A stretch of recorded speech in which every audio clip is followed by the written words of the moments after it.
you returning work after parental leave? Your mind is a little bit foggy maybe, and you're wondering how on earth are you gonna be on the top of the working things again. Maybe you have a toddler or a baby there helping you around, and that's not really too much of a help, but another hurdle on its own to manage the household chores when they are there to give you their love and support.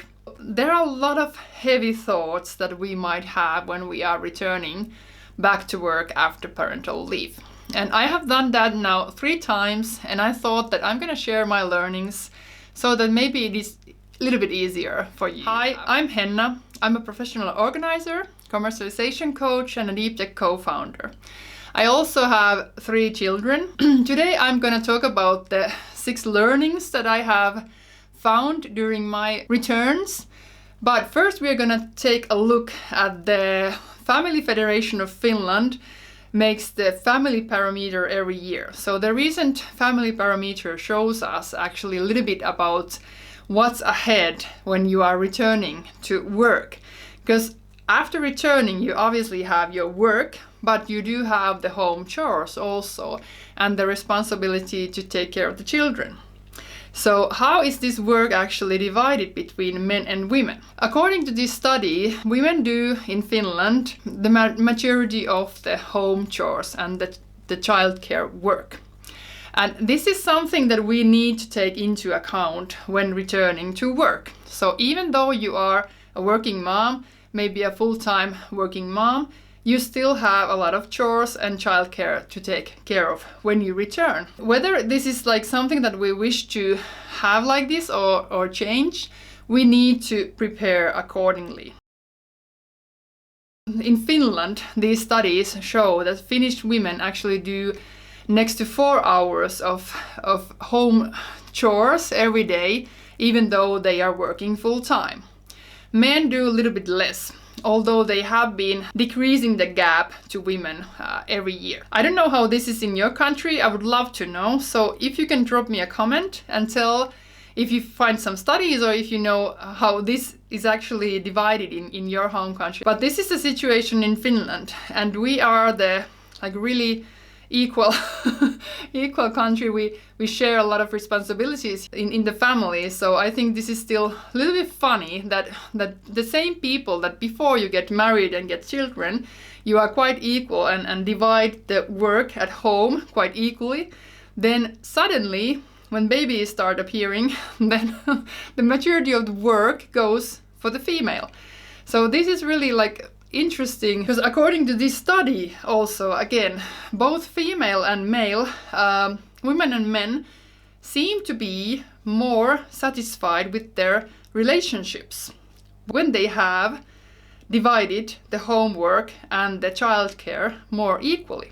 Also, according to this study, the homework is actually the 3rd biggest issue why people are fighting in their relationships. You're gonna fight about home chores all the time. So why would you use your time like that? So if we just skip that, and we will be more content. Okay, and also this study revealed that when we are talking about childcare, again in Finnish, related chores, how they actually are divided. Women are taking care of the clothing. Also, when the child gets sick, even though they both would be working, the woman and the man, the woman is the default person to stay home if the child is sick. Nursing the children, that is also something that women do more. When we move on to bickering and fights, that's more on the women's.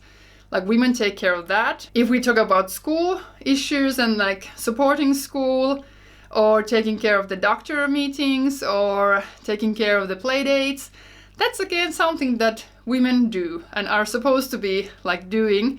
Their spouses feel that this is the field for the female in the relationship to take care of. This is a lot of metawork, mind-blowing amount of metawork, I would say. Something that I was not prepared to. I don't know if you have been surprised by this amount of work that children bring within.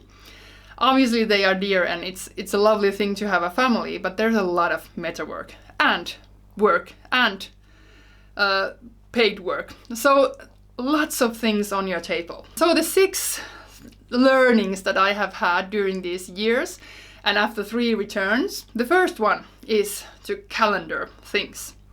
And this might seem like really obvious. And I thought that I was on top of this the first time when I returned. But when I think about my processes back then and now, I see a huge difference. I now know how to calendar, like big time. But back in the day, then I didn't leave enough space for my own life.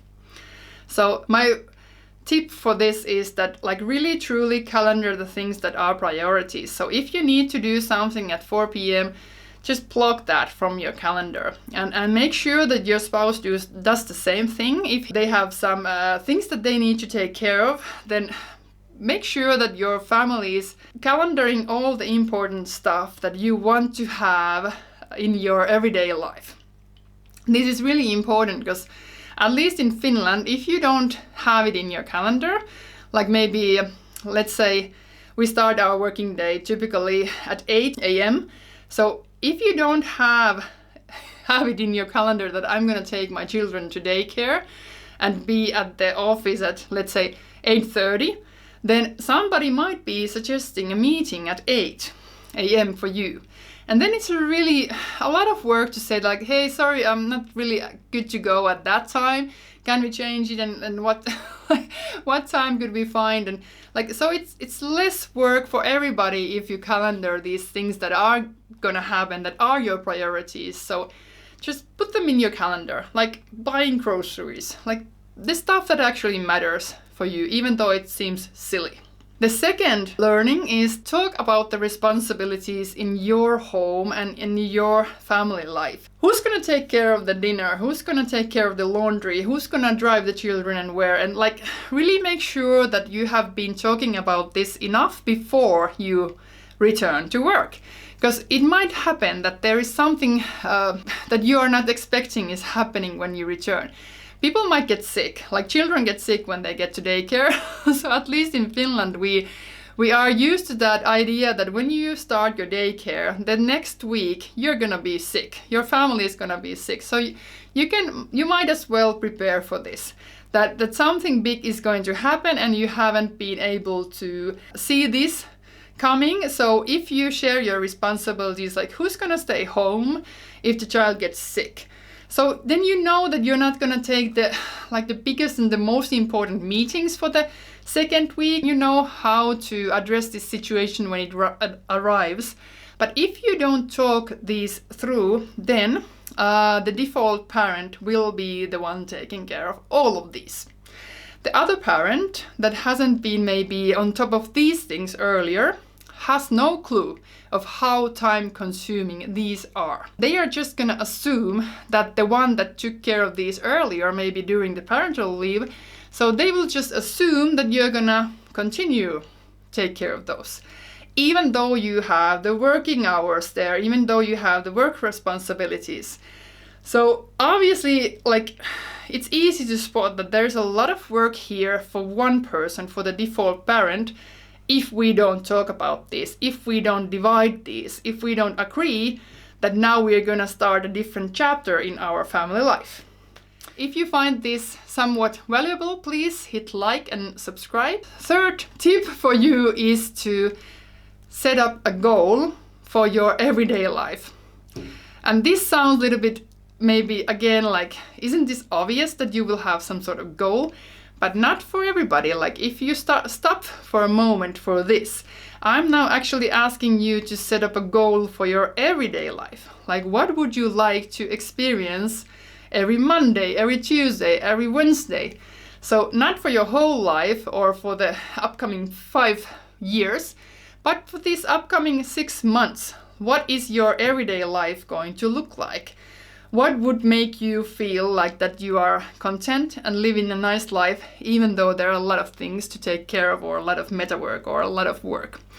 If your goal, for example, is to make room to have a nice dinner with your family every day, and maybe to cook that dinner also, then you need to leave room for that. So you need to maybe take something out in order to succeed on this really important thing for you.